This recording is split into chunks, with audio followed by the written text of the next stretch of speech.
اعوذ باللہ من الشیطان الرجیم بسم اللہ الرحمن الرحیم۔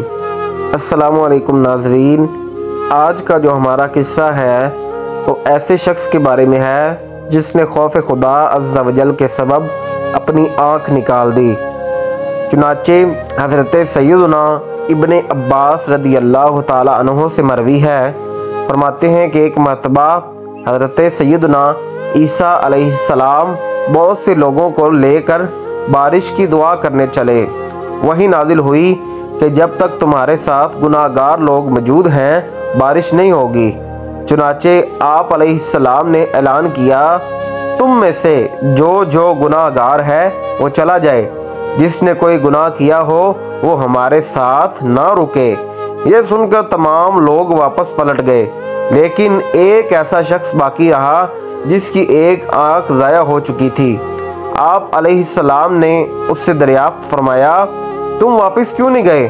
وہ شخص عرض گزار ہوا، یا روح اللہ، میں نے لمحہ بھر بھی اللہ عز و جل کی نافرمانی نہیں کی، البتہ ایک مرتبہ بلا قصد میری نظر ایک اجنبی عورت کے پاؤں پر پڑ گئی تھی۔ اپنے اس فعل پر میں بہت شرمندہ ہوا اور اپنی سیدھی آنکھ نکال پھینکی۔ خدا عز و جل کی قسم، اگر میری دوسری آنکھ ایسی خطا کرتی تو میں اسے بھی نکال پھینکتا۔ یہ سن کر حضرت عیسیٰ علیہ السلام رونے لگے اور اتنا روئے کہ آپ علیہ السلام کی مبارک داڑھی آنسوں سے تر ہو گئی۔ پھر اس شخص سے فرمایا، تو ہمارے لیے دعا کر، میری نسبت تو زیادہ دعا کرنے کا حقدار ہے، کیونکہ میں تو نبوت کی وجہ سے گناہوں سے معصوم ہوں اور تو معصوم بھی نہیں، لیکن پھر بھی ساری زندگی گناہوں سے بچتا رہا۔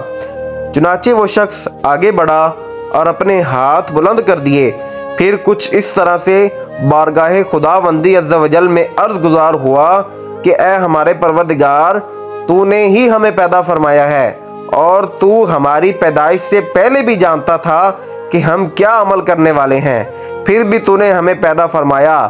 جب تو نے ہمیں پیدا فرمایا تو ہی ہمارے رزق کا کفیل ہے، ہمارے پاک پروردگار ہمیں باران رحمت عطا فرما۔ اس پاک پروردگار عز و جل کی قسم جس کے قبضہ قدرت میں حضرت عیسیٰ علیہ السلام کی جان ہے، ابھی وہ شخص دعا سے فارغ بھی نہ ہونے پایا تھا کہ ایسی بارش ہوئی گویا آسمان پھٹ پڑا اور اس کی دعا کی برکت سے پیاسے سیراب ہو گئے۔ سبحان اللہ عز و جل، اللہ عز و جل کی ان پر رحمت ہو اور ان کے صدقے ہماری بے حساب مغفرت ہو، آمین بجاہ النبی الامین صلی اللہ تعالی علیہ وسلم۔